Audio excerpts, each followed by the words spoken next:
Face à des rayons vides, les producteurs et les consommateurs s'inquiètent de plus en plus de l'approvisionnement des marchandises, alors que la pandémie se poursuit et que les règles de confinement se prolongent. La semaine dernière, le ministre français des Finances a pris des mesures pour répondre à ces préoccupations. Il n'y a pas eu de pénurie alimentaire en France et il n'y aura pas de pénurie alimentaire en France. C'est l'engagement que nous avions pris avec le ministre de l'Agriculture.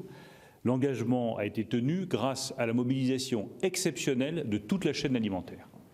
Et je pense que c'est un motif de fierté pour nous tous de se dire qu'en France, la sécurité alimentaire, même en période de crise, est garantie. Tous les membres de l'Union européenne ne peuvent pas en dire autant, comme l'Allemagne qui doit faire venir 40 000 travailleurs saisonniers de Bulgarie ou de Roumanie pour récolter ses fraises et ses asperges. La Commission européenne a rapidement réagi pour classer comme essentielle la chaîne d'approvisionnement alimentaire, une décision qui a permis d'assurer un flux de marchandises presque normal et de réduire les longues files d'attente aux frontières.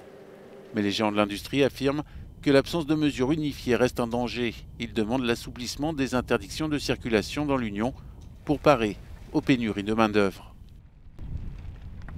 Philippe Binard, le secrétaire général de l'Association européenne des produits frais, le reconnaît. C'est un problème très important. Il dépendrait des États membres de fournir les règles pour déplacer les travailleurs saisonniers au bon endroit. Si nous n'avons pas de travailleurs saisonniers disponibles immédiatement, alors nous aurons forcément plus de pertes alimentaires. Et si nous ne préparons pas nos vergers pour la production d'été et d'automne, alors nous irons vers un manque de produits dans les rayons et cela pourrait entraîner mécaniquement une augmentation des prix. Les nouvelles contraintes en matière de sécurité et d'éloignement social posent à l'industrie d'autres défis qui compliquent la mise en rayon des aliments.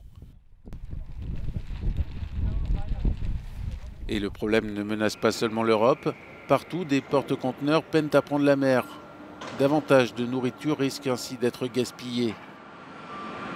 Alors que peut-on faire? Une des réponses serait d'augmenter la production. Selon les experts de la chaîne d'approvisionnement, il s'agit là d'une étape essentielle pour reprendre une production normale, en douceur, une fois la pandémie terminée.